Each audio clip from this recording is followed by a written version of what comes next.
सत साहेब गुरु जी। सत साहेब, आपका प्रणाम स्वीकार है। आपको भी प्रणाम। बोली बोली।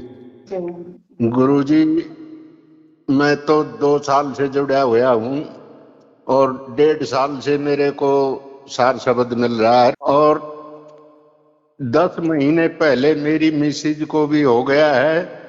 हाँ हाँ हाँ हाँ। और इन्होंने आशीर्वाद के लिए कहा है, तो इसलिए मैंने आपसे फोन मिलाया है और बड़े आनंद में चल रहे हैं। बहुत अच्छे बहुत अच्छे। शुभ आशीर्वाद दोनों को भी। यही होना चाहिए था, हाँ इसलिए हमारा मनुष्य जन्म हुआ है हाँ जी। और वो सार्थक हो गया है। अभी ये मानना नहीं मानना, या दूसरों की बातों पे जाना नहीं जाना, क्योंकि ये तो जी स्वयं की अनुभूति है ना। जी। ये माने मैंने आम खाया और आपको अच्छा लगा, इसको अनुभूति नहीं कहते ना। नहीं जी। अपने वो आम आपको ही खाना है, वैसे ये अनुभूति हमें ही खुद को आनी चाहिए, उसको ही सार शब्द कहा जाता है। जी इसीलिए सार शब्द कोई वस्तु नहीं है, कोई सायारुंजी आपको सार शब्द नहीं देता, जी कोई मनुष्य सार शब्द नहीं दे सकता, क्योंकि सार शब्द ये परमात्मा की वाणी है। जी और परमात्मा की वाणी जैसे मैं अभी बोल रहा हूं, ये मेरी वाणी है तो मैं ही आपको दे सकता हूं। जी अगर किसी ने मेरी आवाज से बोले, कहे कि मैं सयारुण जी बोल रहा हूं, तो वो क्या हो गया? डुप्लीकेट हो जाएगा ना, झूठा हो जाएगा ना जी बात। जी। तो हाँ परमात्मा की वाणी का मतलब ही परमात्मा से वो आती है, परमात्मा की जी मर्जी से आती है, क्योंकि वो जी स्वयंभू है, वो तो मालिक है। जी तो वो वाणी आती है तो हमारे जो कान हैं वो कोई सक्षम नहीं है। जी परमात्मा की वाणी कोई हमारी वाणी जैसी नहीं है। जी अभी मैं बोल रहा हूं, आप सुन रहे हो, तो जी आपके कान सुन रहे हैं ना, जी और मैं मेरे मुंह से बोल रहा हूं। जी। हाँ, लेकिन वो परमात्मा तो का तो कोई परमात्मा की मुख तरफ नहीं से ना। आती है। हाँ, अभी मेरा मुख है, मैं बोल रहा हूं, आपके कान है और आप सुन रहे हो हाँ लेकिन जी वहां परमात्मा का कोई मुख नहीं ना। जी अगर वो मुख होता तो फिर हम कान से सुनते जी कि हाँ फलाना फलाना परमात्मा वहां बैठा है, और फिर उन्होंने कुछ तो भी हमें याद किया है, या जी वहां से उसने आवाज दी है और हमने सुनी है। जी। तो तो परमात्मा की ही मेहर होती है जी। परमात्मा ये की तो मेहर। जब उनकी मेहर हो जाती है तो सब कुछ ठीक हो जाता है। मैंने आपसे हाँ। कहा था, मगा गुरु जी मेरा सिर का ऑपरेशन हुआ और है, एज हम्म का आदमी हूँ, हम्म। लेकिन मालिक ने मौज कर रखी है मेरे लिए। हाँ मैं जो भी दुख आता है उसको हंस के ही झेलता हूँ। मेरी हाँ। मिसेज को भी तकलीफ है, लेकिन ये 1.5-2 साल से मेरे साथ ही अपने आप ही कह देती है, गुरु जी की बाणी चला दो, गुरु जी की बाणी चला दो, और डेली सुनती है। और हम्म 10 महीने पहले इनको बड़ा अच्छा आभास हुआ, हम्म और 1 हफ्ता तक इतनी खुश हुई, इतनी खुश रही जिसकी कोई हद नहीं। हम्म बोला मुझे तो भगवान के दर्शन हो गए। हम्म। और हम तो इसी में लीन रहते हैं गुरु जी, बस परमात्मा ही परमात्मा। फिर अभी सो क्या है दूसरा? क्या कर सकते हैं? चलो हाँ, ये नहीं तो दूसरा क्या करेंगे? कुछ नहीं कर सकते जी। और जो भी करेंगे वो तो आपके द्वारा हो जाएगा ना। हाँ जी। उसमें दूसरे का क्या संबंध आता है? नहीं, कोई संबंध नहीं भाई आता आपने गुरु घर बनाया, आप उस घर में रह रहे हो, उसमें क्या बात है? वो तो जी। सभी बनाते हैं। जी चिड़िया भी अपना घोंसला बनाती है, तो उसमें क्या नया क्या है? जी या किसी आदमी ने बना दिया, तो आदमी ने आदमी के लिए बना दिया, तो उसमें भी क्या विशेषता है? तो जो बना देता है तो वो पैसा भी लेता है ना। जी हाँ, अभी लेकिन यहाँ जो है परमात्मा हमें देता है, वो उसकी द्वारा देता है, उसकी ओर से देता है। जी। तो वो तो कोई हमसे पैसा नहीं मांगता, नहीं जी। या ऐसी बात नहीं है कि परमात्मा जो कुछ लोभ लालच की वजह से हमें देता है, वो नहीं। वो देखो, नहीं। उसने पूरा संसार बनाया है, वो हमारे लिए ही बनाया है, आनंद के। क्योंकि परमात्मा स्वयं एक आनंद है, तो उसको ही जी। लगता है कि इसने भी मेरा माने मेरा बच्चे ने भी आनंद से ये उसकी उम्र कटनी चाहिए, आनंद में ही रहना चाहिए। जी। लेकिन ऐसा है कि उसको एक आनंद मिला के लगे तो दूसरे आनंद की खोज में लगता है, फिर वहां गड़बड़ हो जाती है। जी। जो अपने नसीब में जितना सुख है वही महत्वपूर्ण है। वही जरूरी है। और हम क्या करते हैं, अभी एक सुख मिल गया, चलो दूसरा और पीछे दौड़ते हैं, और बड़ा सुख मिलना चाहिए, वो मिल गया उसके और बड़ा, तो कोई बड़ा बीड़ा नहीं होता वो, क्योंकि वो जो भी सुख मिला है वो तो हमारे कर्मों से मिला है ना। अभी समझो कि हमारे कर्म पिछले कब खत्म हो गए, तो फिर सुख खत्म, फिर दुख की बारी आ गई, जी। दुख के कर्म शुरू हो गए। ऐसा समझो कि ये फैक्ट्री चल रही है, और जी। फैक्ट्री का जो पट्टा रहता है ना, पट्टा, हाँ जी। तो वो पट्टे पे ऐसा समझो सुख दुख सुख दुख सुख दुख ऐसे मिक्सिंग में है। और जैसी जैसी बारी आती है, पट्टा जैसा चलता है, जैसे दुख गिरते हैं नीचे तो दुख हो जाता है, या उसके पीछे अगर सुख है तो सुख मिल जाता है, फिर दुख फिर सुख, कोई भी मिक्सिंग में। लेकिन जी। ऐसा भी नहीं है कि सुख आए तो सुखी रहेगा, दुख आए तो दुखी रहेगा। जी। ये जो प्रणाली की है, इसलिए तो हमें परमात्मा की याद आती है ना। जी। कभी कभी लगता है कि यार मेरे पास पैसा नहीं है, अगर सचमुच मेरे पास बहुत पैसा आ जाएगा ना, तो बस मेरे दुख पूरे की पूरे खत्म हो जाएंगे। लेकिन ऐसा नहीं है। ऐसा आप बड़े दरकार। बड़े आदमी देखो, अंबानी हम्म। देखो, अडानी देखो, कुछ कोई भी बड़े बड़े देखो, टाटा बिरला देखो, तो वो भी किसी तो भी मंदिर में जाते हैं, पूजा पाठ करवाते हैं, जी। दान दक्षिणा देते हैं। जी। तो फिर क्या क्या मतलब है? इसका मतलब साफ है कि वो कोई तो भी दुख है। जी। पैसे का ही दुख होता है ऐसा नहीं ना, जी। बीमारी का भी दुख होता है। बीमारी का भी। लड़का, किसको लड़का नहीं है उसको वो दुख है, संतान नहीं है। जी। बहुत सारे बातें, दुख के हजारों लाखों प्रकार है। जी। तो दुख आएगा ही आएगा। अगर दुख अगर रखा ही नहीं, तो फिर परमात्मा को कोई पूछने वाला नहीं है। माने परमात्मा क्या है नहीं है, उसके ढूंढेगा ही नहीं। जी।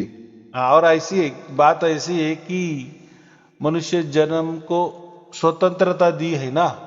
जी। अभी मनुष्य जीवन में परमात्मा कोई हस्तक्षेप नहीं करता, कुछ भी हस्तक्षेप नहीं करता, स्वतंत्रता दी है। जी। तू अच्छा करेगा भाई तेरा अच्छा हो जाएगा, तू बुरा अच्छा। करेगा भाई तेरा ही बुरा हो जाएगा। जी। कोई रोक टोक परमात्मा नहीं करता। जी। क्यों करेगा? अगर हाँ। रोक टोक करेगा तो फिर बहुत सारे जन्म आगे भी है, फिर हर इसमें वो परमात्मा का सहारा लेगा ना। जी। यही मनुष्य जन्म में ही परमात्मा उसका साथ नहीं देता। हाँ, लेकिन आप पशु पंछी जानवर बनो तो आपको आपका चारे का इंतजाम वो करेगा, जी। क्योंकि उसको मालूम है अभी ये स्वतंत्र नहीं है, अभी ये इसका कर्मों का भुगतान कर रहा है। माने जी। अभी ये जेल में गया है तो जेल में तो सजा भोगनी पड़ती है। जी। हाँ, तो वैसे वो जानवर है तो वो सजा भी भोगते हैं। और जैसे कोई जेल में रहता है ना, तो जी। सरकार उनको खाना भी देती है कि नहीं? खाना खाना भी देती है। क्या ऐसा बोलते हैं अभी तेरी सजा है, तुझे अभी भूखे रहने देंगे? जी। ऐसा नहीं होता, कम से कम खाना तो देते, काम ही करवा लेते हैं और खाना जी। भी फोकट में देते, तो सजा भी कटती है। वैसा हाँ। प्राणियों का है। जी। लेकिन जो बाहर वाले लोग हैं, माने जो जेल में नहीं है, वो बाहर माने हम जो है अच्छे लोग हैं, कम से कम उनको तो वो सजा में नहीं, लेकिन परमात्मा ने उनको स्वतंत्रता अनुभव करने के लिए कहा है कि भाई देखो, विचार करो, इसके पहले तुम कहाँ थे, अब कहाँ हो और आगे कहाँ जाने वाले हैं, और उम्र तो इतनी है, तो इतनी 100 साल की उम्र में सब कुछ करना है। ये तो उदाहरण के लिए मैंने 100 साल पकड़े हैं, वो तो बीच में भी कुछ भी हो सकता है जी। लेकिन ये 100 साल में अब हमको टारगेट दिया है कि क्या करना है, तू ही सोच। बराबर, ऐसे ही पीछे आया, ऐसे कि ऐसे आगे जाना है, तो तू देख। बराबर, हाँ, अगर इसमें ही अगर तुझे लगता है कि नहीं अभी ये झंझट नहीं चाहिए, ये सुख दुख का, ये जन्म मरण का ये नहीं चाहिए, बस अभी मुझे सिर्फ और सिर्फ आनंद चाहिए और अखंड आनंद चाहिए ये ब्रेक वाला आनंद नहीं चाहिए। बिल्कुल। हाँ, अभी संसार में तो आनंद तो नहीं है, चाहिए। परमात्मा तो संसार में आनंद नहीं देता, हमें सुख देता है जी। संसार में सुख मिलता है, आनंद नहीं मिलता। आनंद ऐसा है कि आनंद का जो बादशाह है वो सिर्फ और सिर्फ परमात्मा है, वो उसकी ये है ना, क्या बोले, वो उसका मालिक है, आनंद का मालिक है। अगर हमें भोगना है, आनंद चाहिए अखंड, वो भी, तो हमें उसके यहाँ ही जाना पड़ेगा, मोक्ष में ही जाना पड़ेगा। हाँ, अगर हमें सुख ही चाहिए, शरीर का सुख, खाने का सुख, देखने का सुख, फिर बहुत सारे सुख के भी हजारों लाखों प्रकार है, वो चाहिए तो वो संसार में आपको मिलेंगी। बराबर जी। हाँ, फिर और उसके लिए फिर कर्म भी करने पड़ेंगे, वैसे अच्छे कर्म किए तो सुख भी अच्छा तुम्हें मिलेगा। तो ऐसा होता है क्या आदमी के हाथों से कि मैं चल रहा हूं तो मेरे पाँव के नीचे कोई न आए, मैं जो जहां भी देखता हूं मेरी दृष्टि शुद्ध पवित्र ही रहे, मैं जो भी काम करता हूं, हाथों से काम करता हूं तो अच्छा ही होना चाहिए, मेरे हाथ जैसे काम को लगते हैं तो दूसरों को आशीर्वाद के लिए भी उठने चाहिए, सबका भला हो इसके लिए भी चाहिए, या मोक्ष के लिए तो निस्वार्थ कर्म चाहिए। तो होते हैं क्या आदमी से, सब मिक्सिंग में होते हैं ना, अच्छे भी करने पड़ते हैं, बुरे भी करने पड़ते हैं, वो तो टाइम टाइम के हिसाब पे चलता है ना, परिस्थिति अनुरूप चलता है ना जी। हाँ, तो फिर जो भी कर्म होते तो उसके लिए टाइम भी महत्वपूर्ण, टाइम की भूमिका है, जगह की भी महत्वपूर्ण भूमिका है, सामने वाले की भी महत्वपूर्ण भूमिका है, देश की भी महत्वपूर्ण भूमिका है, हमारी भी उसमें महत्वपूर्ण भूमिका है, समाज की महत्वपूर्ण भूमिका है, परिवार की महत्वपूर्ण भूमिका, सबके सहयोग से वो कर्म होता है। और जैसे ही फिर सबके मिला के कर्म होते तो उसमें हम देखते हैं कि 50% हमसे पाप हो गया और 50% अच्छा हो गया। बराबर जी। और फिर उसके फलश्रुत हमें सुख दुख मिलते हैं। तो यहाँ आनंद की तो बात ही नहीं है, या ऐसा कोई आदमी नहीं कि नहीं मैं पूरे के पूरे जो कर्म करता हूँ, करते आया हूँ, पूरे के पूरे अच्छे कर्म करता आया हूँ, तो ऐसा नहीं हो सकता। नहीं हो सकता जी, बुरे भी हो जाते हैं। हो जाते हैं तो वो परिणाम हमारा पिछले जन्म का है ना जी। पिछले जन्म का परिणाम है ना। हाँ जी, हाँ जी। तो पिछले इस टाइम में हमें क्या किया था, जो हमें दुख आया तो माने कुछ तो भी हमने पीछे किया था, इसलिए दुख आया ना। और चलो सुख आया तो पीछे कुछ तो भी हमने अच्छा किया था, इसलिए सुख आया।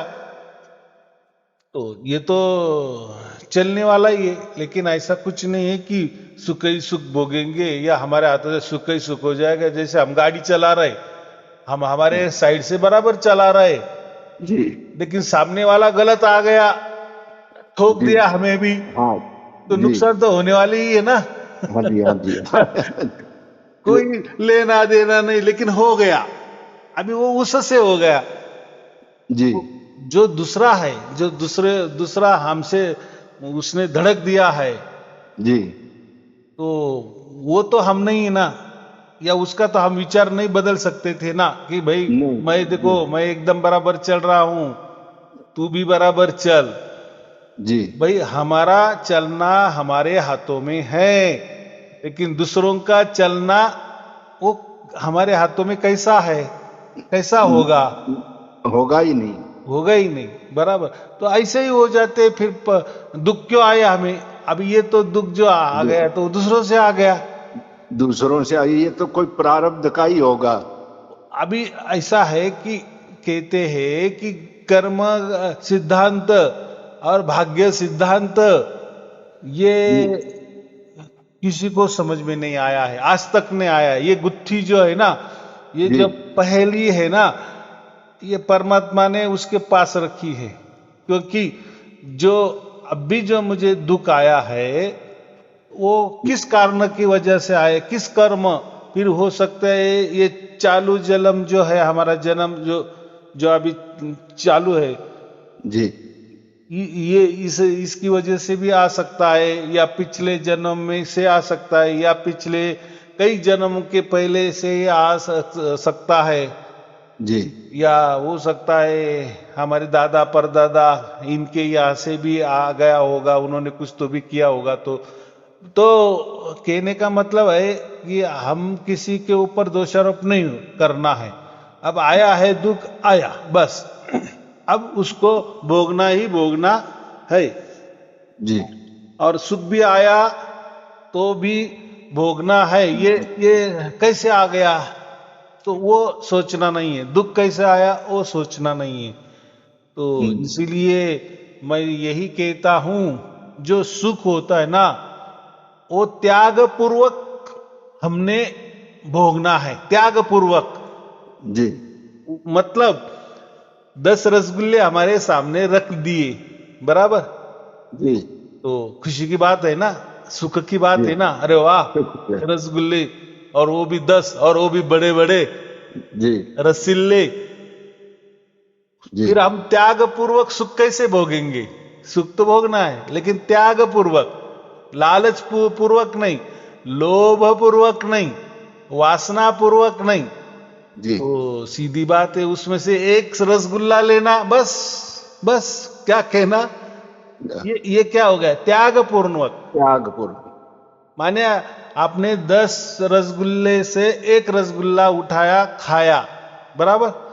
जी अभी तो 9 बाकी है, जी लेकिन आपने क्या किया? त्याग किया। त्याग किया सुख भी लिया और त्याग त्याग भी पूर्वक। किया। इसीलिए जो भी हमारे जीवन में सुख आता है वो त्याग पूर्वक अगर हमने भोगा ना, तो उसका कर्म नहीं बनता। जी ये तो हमें मालूम नहीं ना था ना। हम तो ऐसे है कि भाई भाई लॉटरी लग गई, 10 गुल्ले रसगुल्ले खाने मिल रहे और खा लेते, फिर डायबिटीज हो जाता है। तो जी ऐसा ही सुख का भी है, दुख का भी है। दुख का भी, हमें दुख आ गया, वो भी त्याग पूर्वक हमें उसको भोगना है। क्यों, जी कैसा त्याग पूर्वक?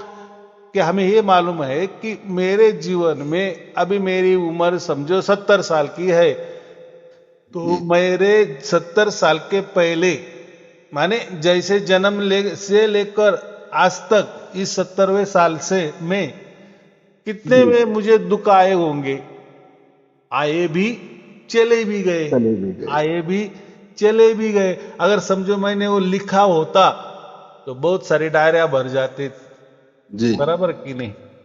तो जी ऐसा ही ये अभी आ गया है, ये भी जाएगा। जी इसको क्या कहते हैं? ये त्याग पूर्वक दुख। त्याग पूर्वक दुख। हाँ, लेकिन हम उसमें ही आड़े रहे, अरे अभी तो मेरा तो कुछ बचना मुश्किल है, अब मैं मर ही जाऊं अच्छा है। जी कोई परमात्मा काम नहीं आ रहे, कोई मैंने तो बहुत अच्छे काम किए, तो फिर ये क्या आ गया? तो उन्होंने वो सुख को ऐसा भोग रहा है, माने उसने ऐसा मन पे लगाया है, ऐसा मन पे लगा लिया है, तो त्याग कहाँ आया? जी त्याग पूर्वक दुख माने उसका भी, त्याग पूर्वक दुख का भोग भोगना माने चलो ठीक है, आ गया। जैसे मेरे ये इस जन्म में हजारों प्रकार के दुख आए थे, चले गए, ये भी आया, ये भी चलेगा। जी क्योंकि देखो अभी मेरे कर्म से ये आया है, तो वो जो जो कर्म में मैंने बुरे किए इसलिए मुझे अभी ये दुख आ गया, तो उसके पीछे कोई मैंने अच्छे भी कर्म किए होंगे कि नहीं, तो ये 2 दिन हो सकते हैं दुख के, उसके आगे वापिस मुझे सुख तो आना ही है ना, एक के पीछे एक। देखो दिन होगा तो रात भी होगी, जी श्वास लिया श्वास छोड़ना ही पड़ेगा, जी ऐसा कभी नहीं होगा। हम कोई रास्ता भी, समझो शहर में रास्ते होते हैं ना, बड़े बड़े रास्ते होते, तो कितनी ट्रैफिक चलती है, जी लेकिन ऐसा कोई आदमी बोलता है कि मैं ये तीर पे खड़ा हूं, ये बाजू खड़ा हूं, मुझे वो बाजू जाना है, वो लाइन ही चल रही है, गाड़ी खत्म ही नहीं हो रही है, मैं सुबह से खड़ा हूं शाम हो गई, ऐसा नहीं होता ना, कभी ऐसा ना कभी नहीं। एक टाइम आ ही जाता है। हाँ, थोड़ा बहुत टाइम मिल जाता है। हाँ, तो मुझे इतना ही कहना है कि ऐसे 6 पदरी रोड है और एक एक पदर में गाड़ियां चल रही है, हम एक एक पदर पार कर रहे हैं, बराबर। एक जी आधा एक पदर पहले जल्दी पार होगा, दूसरों को थोड़ा टाइम लगेगा, तीसरे में तो कोई गाड़ी ही नहीं होगी, तो ऐसा थोड़ा सोच समझ के चलना, तो त्याग पूर्वक सुख भी भोगना, त्याग पूर्वक दुख भी भोगना, तो आदमी का फिर जीवन अच्छा चल सकता है, जी बराबर। अभी हम तो अभी सार शब्दी हो गई है, जी तो जो अगर सार शब्दी नहीं है तो ठीक है, वो ज्यादा दुख मन पे ले लेगा, सुख भी ज्यादा मन पे ले लेगा।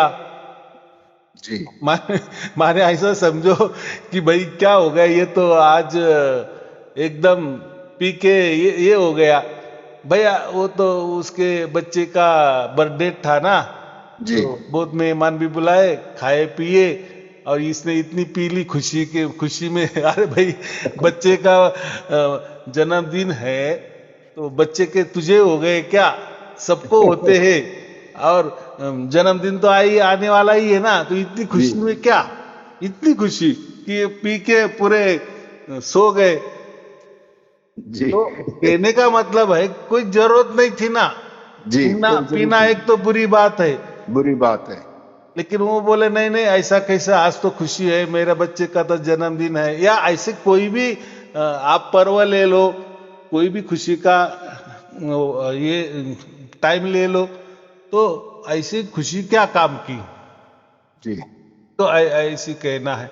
अभी तो ऐसा है कि चलो ये चक्कर अभी जिसको समझ में आएगा आएगा, अभी तो हम तो सार शब्दी है, हमारा तो थोड़ा सा अलग सा है ना, हमें तो अभी तो जी अगला जन्म ही नहीं है, जी लेकिन ऐसा भी नहीं समझना कि अभी तो हम तो सार शब्द प्राप्त हो गया, अभी तो हमारा अगला जन्म ही नहीं, तो अभी तो हमको जो चाहे वो पाप करेंगे, हमें सब सजा माप है।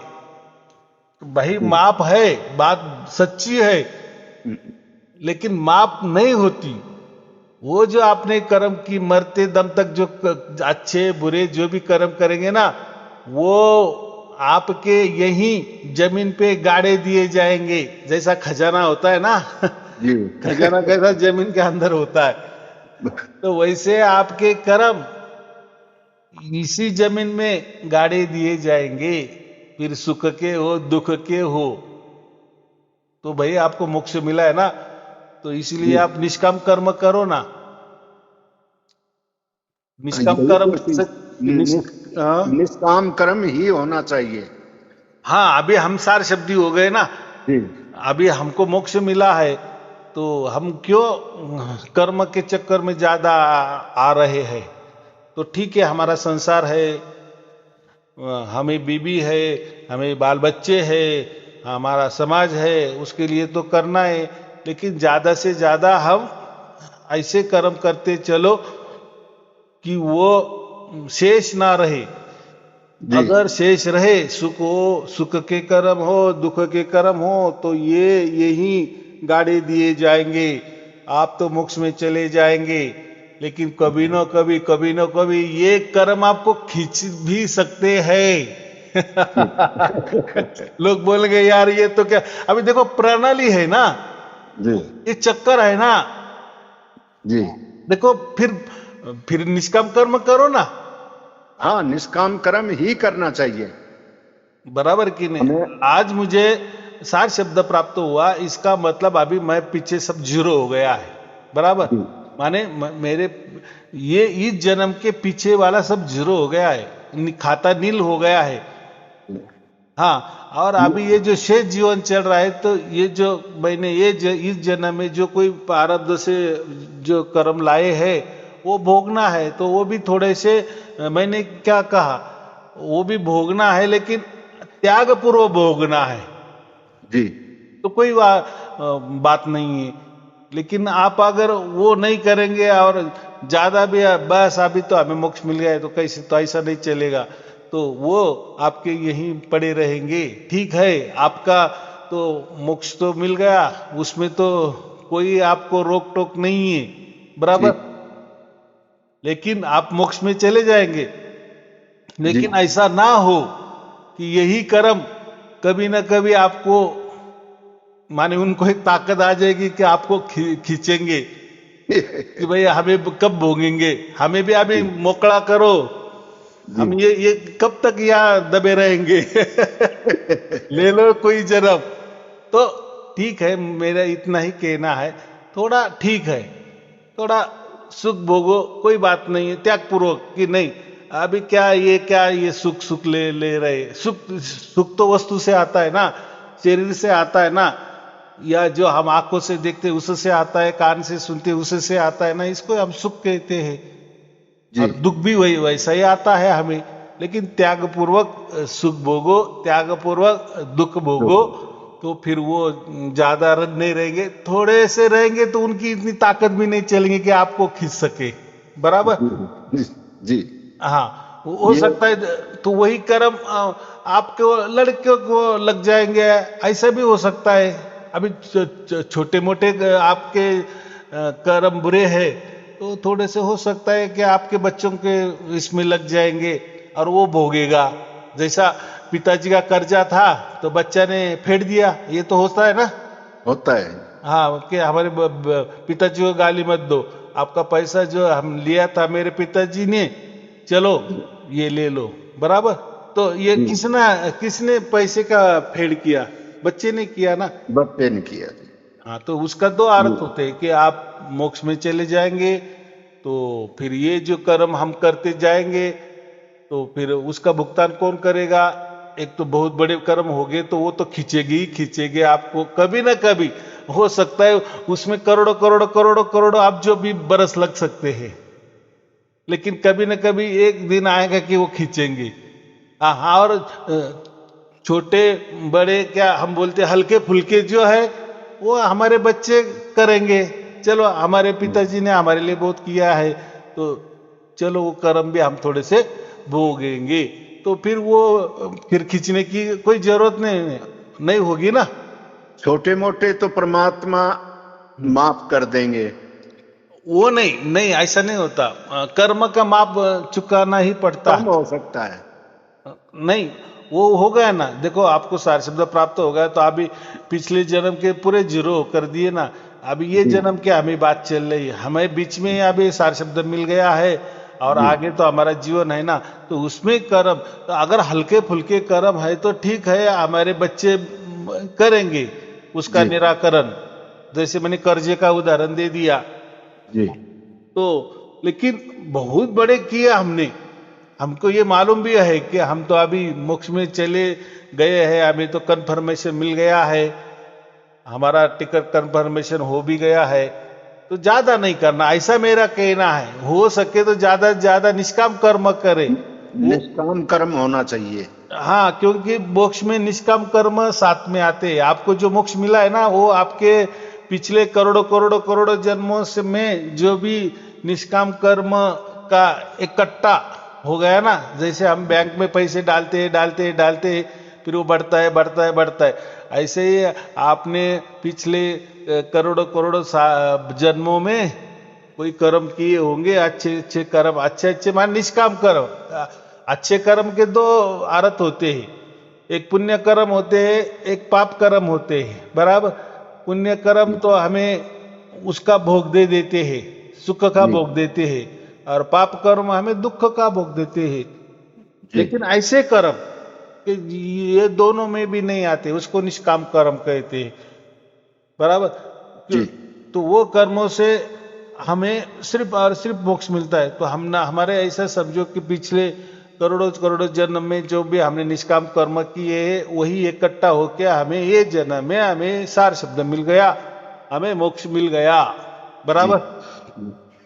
तो ये हो गई बात। तो अभी बहुत सारे लोग पूछते हैं कि ये तो हमें सार शब्द मिल गया, लेकिन ये तो वेदों में भी लिखा है, तो हम अभी हमारे कर्मों से आजाद हो गए हैं, अभी कोई कर्म शेष नहीं रहे हैं, तो ये कैसा?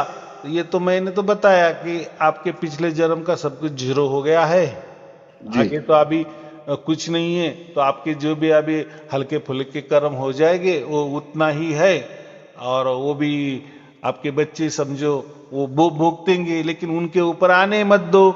जाओ तो ऐसे जाओ, साफ सुथरे होके जाओ ना, अभी आपको उम्र है ना, जी तो और अच्छे कर्म करते चलो जाओ। तो जी अभी हम छूटे कैसे? तो ये सार शब्द ही एक ऐसा ये बात है। सार शब्द एक तो परमात्मा से आता है, जो वेद भी जो बने, वेद भी जो तैयार किए ना, तो वो जी जो ऋषि थे उनके अंदर वो वेदों की ध्वनियां आ गई। बराबर। फिर जी वो ध्वनिया से वो लिखते गए, माने वैसे कि वैसे जैसे उनके मन में आया, उनके अंदर जैसी ध्वनि का अवतरण हुआ, जैसे आपको अभिसार शब्द का अवतरण हो गया, बराबर, ऐसे ही same to same, same to same, same to same वैसे ही जी वेद उनके अंदर उतर गए। लेकिन उन्होंने वो क्या बोल रहे हैं, वो वेद के मंत्र का ये लगाया कि हाँ ये मंत्र ऐसा ऐसा बोल रहा है, और उन्होंने ऐसा ऐसा लिख लिया मन ही मन।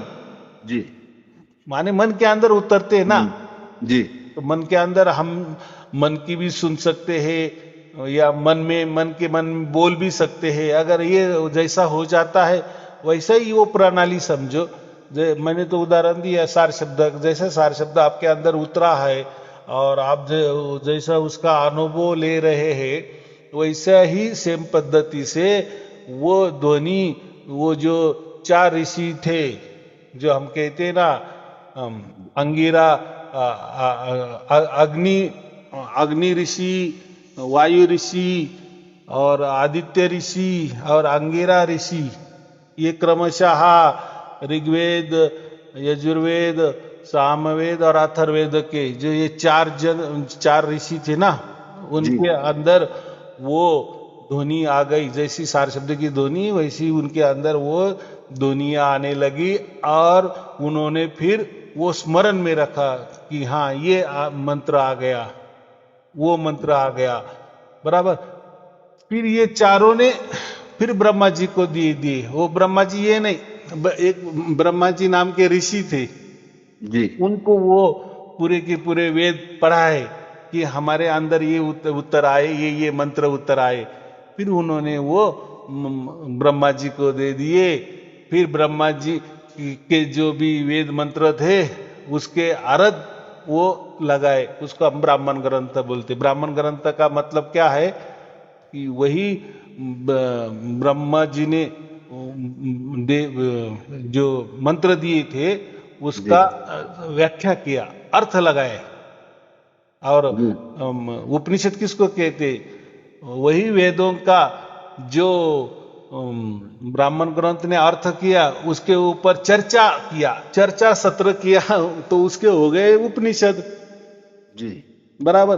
और ब्राह्मण ग्रंथ के बाद में आते आरण्य ग्रंथ। आरण्य ग्रंथ माने जैसे 50 साल के बाद आरण्य में जाते हैं ना, जो हम कहते हैं 4 आश्रम होते हैं ना, तो उसमें जो वनाश्रम है, वनाश्रम में माने 50 साल के बाद क्या करना चाहिए निवृत्ति के बाद, तो फिर उसका जो निरूपण किया गया उसको आरण्य ग्रंथ कहते हैं। आरण्य माने जंगल। जब 50 के बाद या आदमी जाता है ना, अभी बच्चों को सब कुछ दे देते थे पहले, और फिर दोनों भी चले जाते थे आरण्य में, तो फिर उनके लिए जो कोई मंत्र है या उनके लिए वो जो ज्ञान था उसको आरण्य ग्रंथ कहते। तो वो अभी है, वो जो है वो प्रण, तो हमें वो उसमें नहीं जाना है, हमें इतना ही समझना है कि ये फिर वो जो 4 ऋषि थे, जी जो अग्नि ऋषि, वायु ऋषि, आदित्य ऋषि और अंगिरा ऋषि,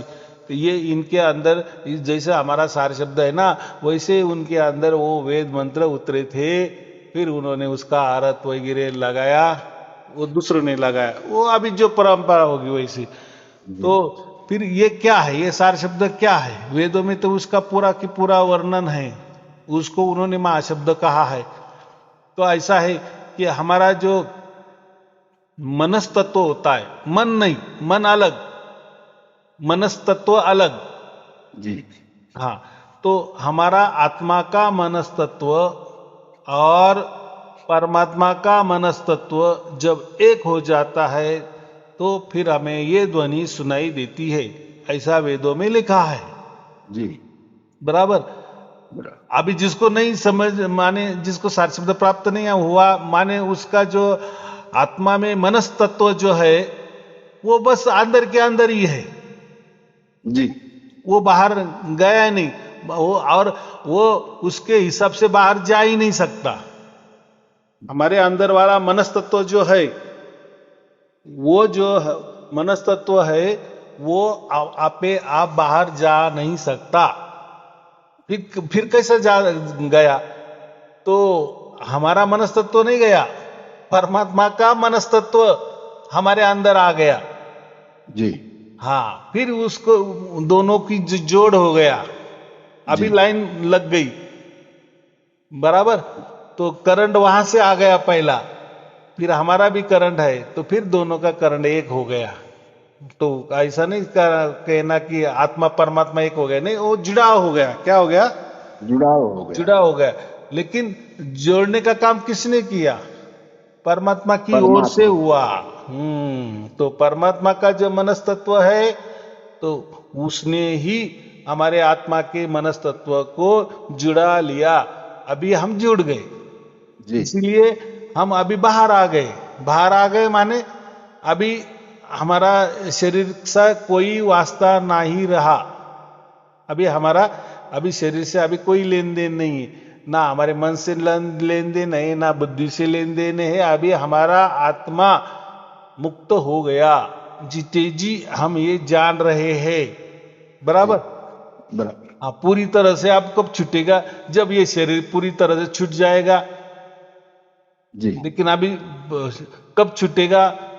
तो जो हमारे अभी कर्म शेष है, छोटे मोटे कर्म है, वो तो हमें भुगतने हैं, थोड़ा सा तो बाकी है ना। अभी कर्म भुगतने हैं तो उसका मतलब ऐसा नहीं लेना कि हमें दुख भोगने हैं, दोनों भी, दोनों भी।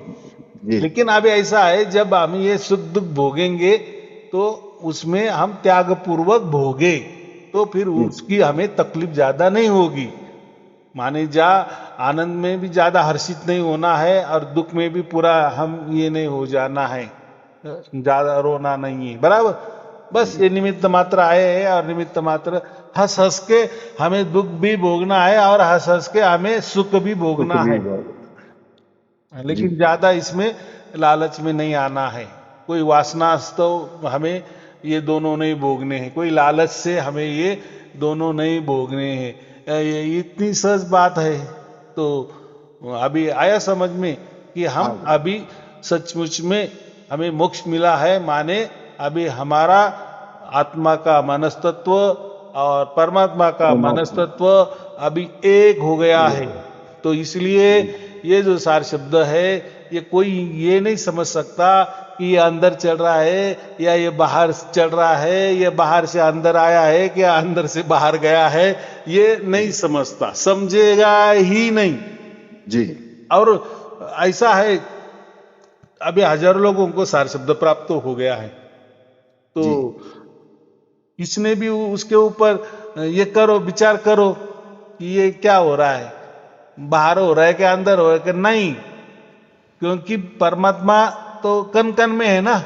जी तो परमात्मा कन कन में है, और आत्मा, आपका आत्मा तो आपके अंदर ही है। और मैंने क्या कहा, स्वयं परमात्मा की ओर से ही पहला कदम रखा जाता है। तो परमात्मा आपके अंदर भी था, बराबर, और आत्मा भी था, तो कनेक्शन में कितनी देरी लग गई। लेकिन ये कनेक्शन कब हो गया है? जब हमारा जो कर्म होता है वो निशेष हो जाता है, पूरे जीरो हो जाते हैं, उसी क्षण ये हो जाता है।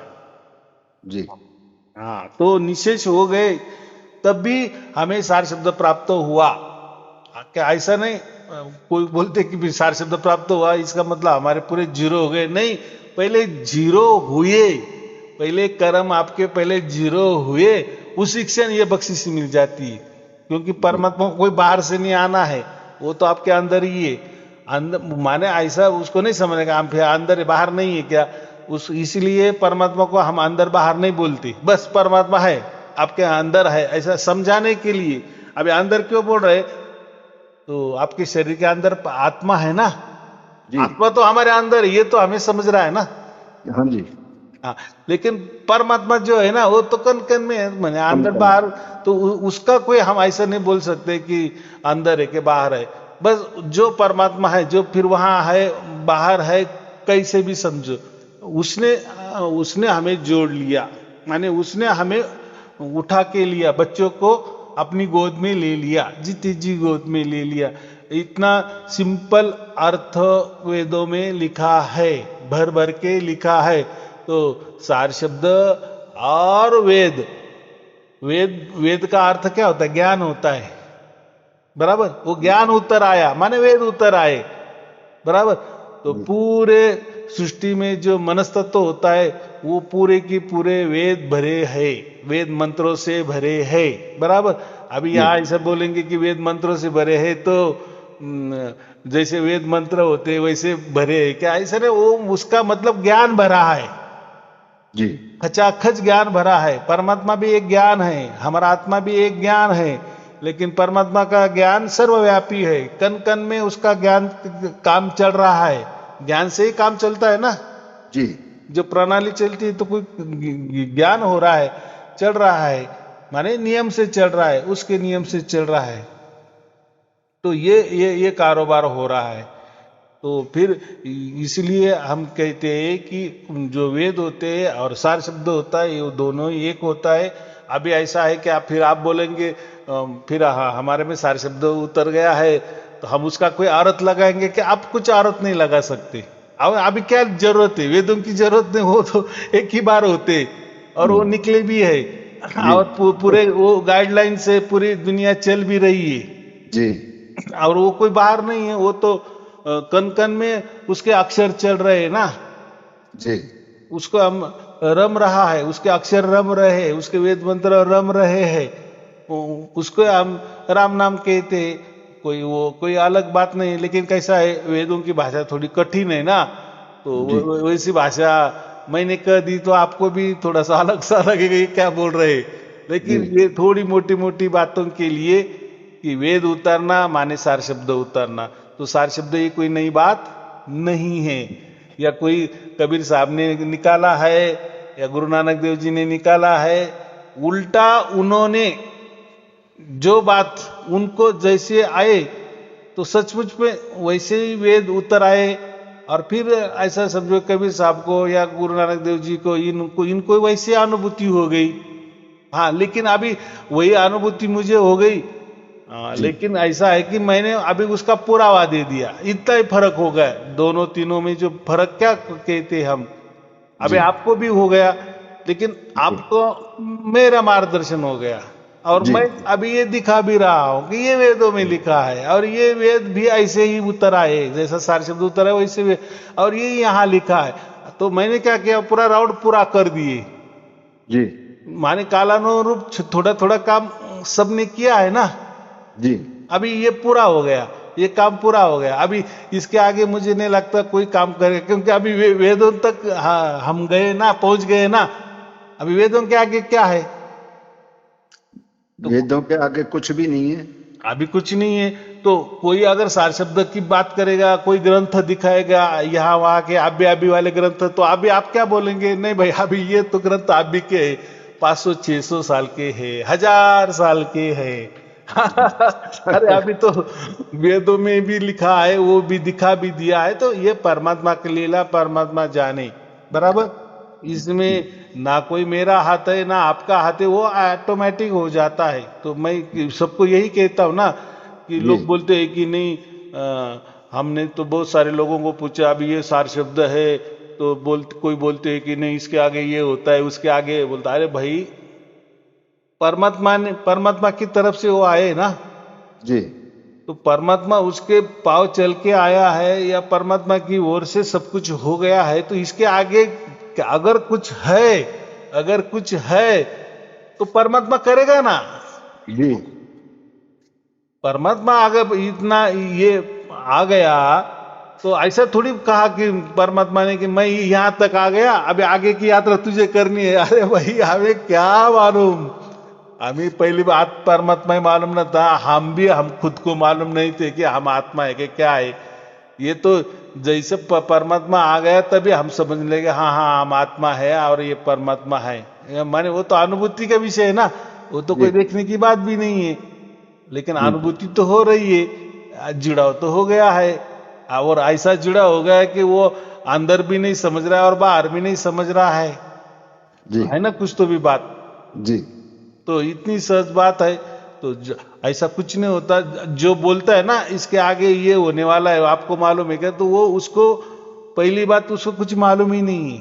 बराबर, बराबर इतनी तो सहज बात है ना। अगर जी परमात्मा हमारे अंदर उतर गया है, वो उसकी मर्जी से उतर गया है, उसकी तरफ से उतर गया है, तो आगे भी क्या करना है वो परमात्मा ही तय करेगा, हम कुछ नहीं कर सकते। जी बराबर, हाँ बराबर हमें शरीर है, परमात्मा को शरीर नहीं है, तो वो कहीं भी घुस सकता है।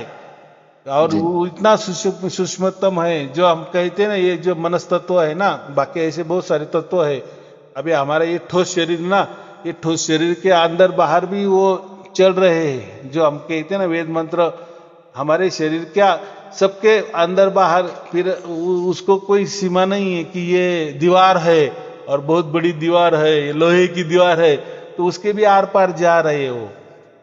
वो वेद मंत्र इतने सूक्ष्म होते हैं, माने वो ज्ञान इतना सूक्ष्म होता है, उसके लिए ये दीवार या ये लोहे की दीवार या बहुत बड़ी चट्टान या ये बहुत बड़ी पर्वत है, पत्थर का पर्वत है, उसके लिए कुछ नहीं। तो हमारे अंदर बाहर भी वो चल रहा है, तो कोई नहीं ऐसा बात नहीं है कि वो कैसा क्या हो गया, कैसा क्या परमात्मा, ये सब पहले से ही चल रहा था। बस परमात्मा ने उसकी अनुभूति हमारे आत्मा को दे दी कि जो अभी आत्मा हमारा अनुभव कर रहा है।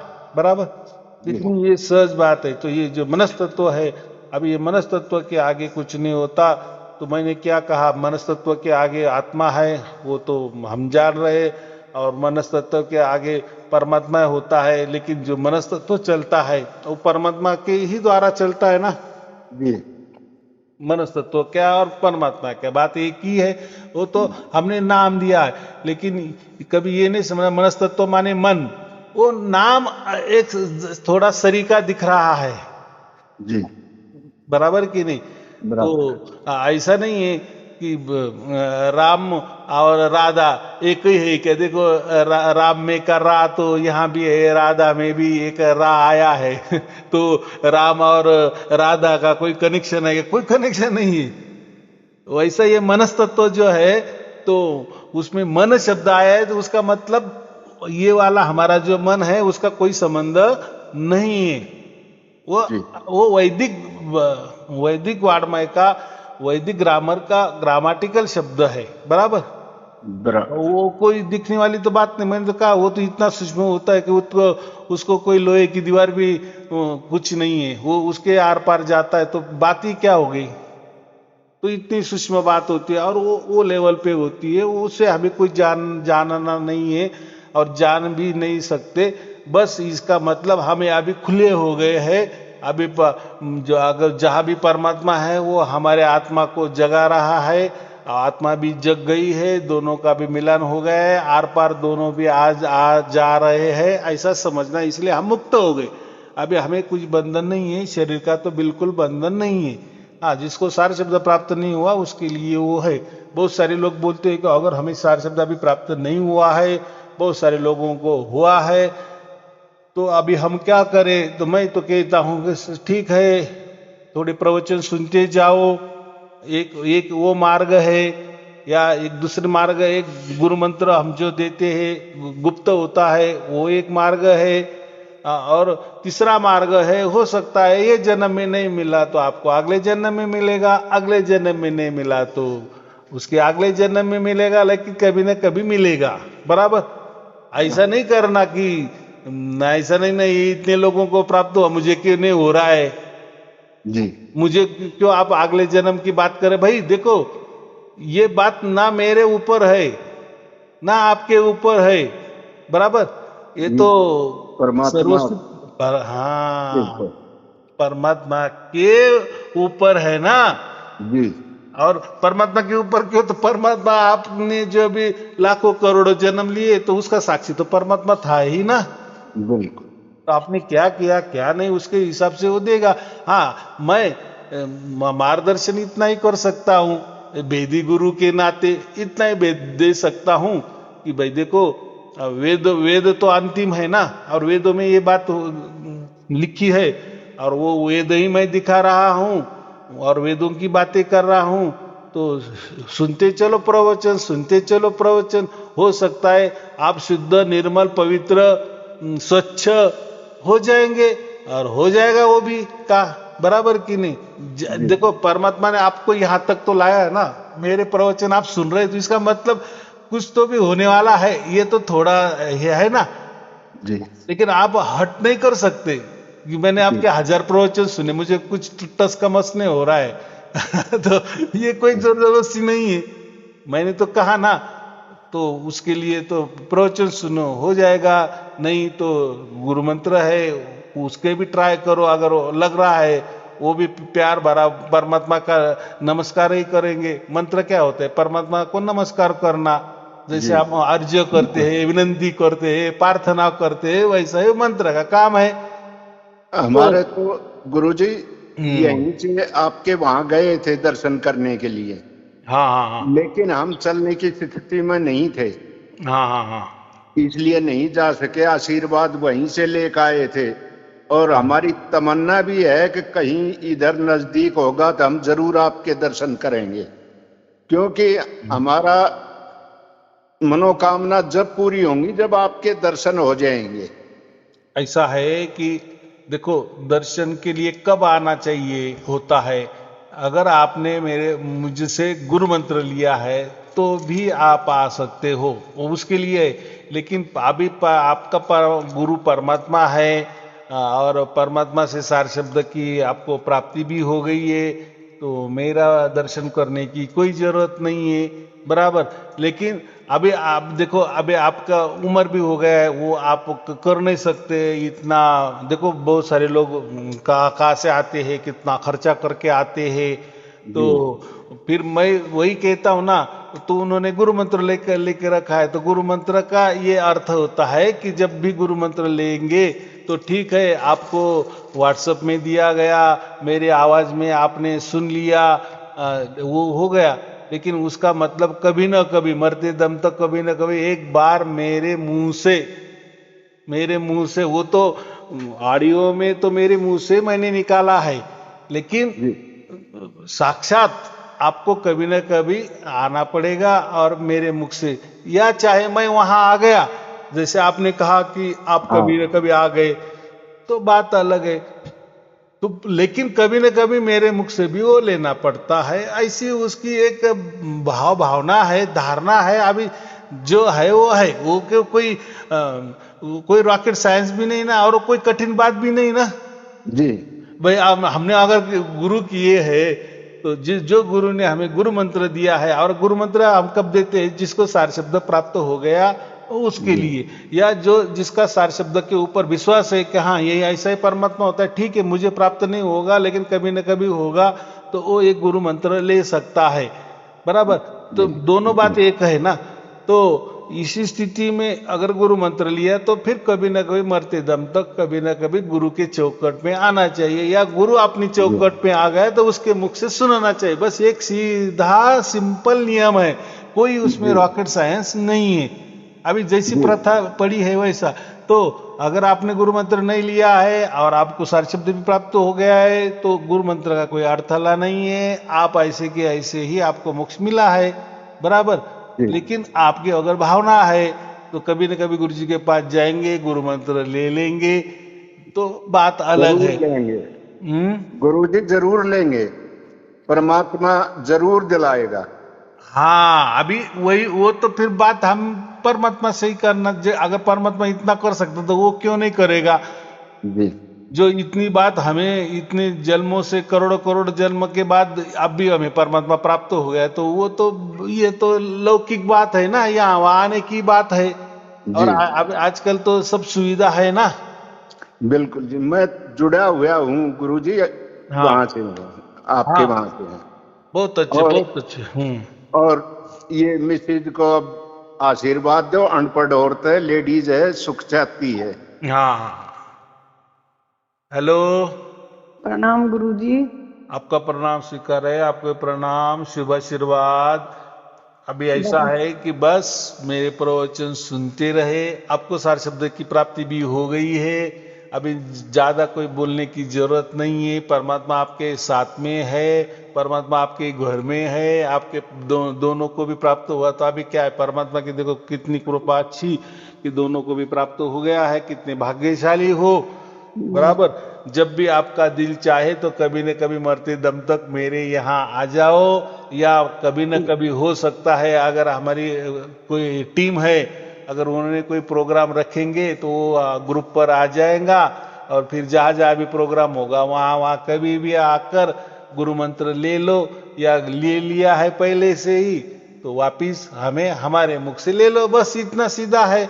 और कोई अभी चिंता करने की बात नहीं है, कुछ घबराने की बात नहीं है। ऐसा समझो कि बस हम अभी थोड़े दिन के मेहमान हैं, जैसा उसका बुलावा आएगा, अगर वो हमारे चौकट पे आया है तो अभी कभी न कभी वो हमें उसके परम धाम में, जहाँ अखंड आनंद है, वहाँ हमें लेके जाने वाला है। ये तो कन्फर्मेशन हो गया है, जीते जी समझ में भी आ गया है, ठीक है गुरुजी, बराबर। पता तो और सबको है ये तो। हाँ, तो और इतना दिन गए तो अभी थोड़े दिन रहे हमारे, तो जाएंगे, कट के जाएंगे, लेकिन अभी आनंद और उत्सव में रहे ना, बराबर। बिल्कुल गुरुजी। आनंद और उत्सव क्यों, तो हमें परमात्मा मिला है जो दूसरों को नहीं मिला है, बराबर। जी गुरुजी। लेकिन श्रद्धा पूर्वक भाव रखकर हम परमात्मा का शुक्राना करना है, बराबर। ठीक अभी जो करे, जी। देखो जो करने वाला हो तो परमात्मा ही करने वाला है, ये तो हमारा एक भावना है, कहने की बात है, बराबर। जी चलो, और कोई पूछना है? भाई गुरुजी, आपका आशीर्वाद बना रहो, बस, बहुत हमारे लिए अच्छे। तो यही बहुत काफी है। हाँ हाँ हाँ, बहुत अच्छे बहुत अच्छे। चलो ठीक है, फिर आपको और आपके परिवार के लिए शुभ आशीर्वाद, मंगल आशीर्वाद। सत साहिब जी, सत सत साहिब जी, साहिब जी, सत सत साहिब जी, साहिब। सत साहिब गुरु जी।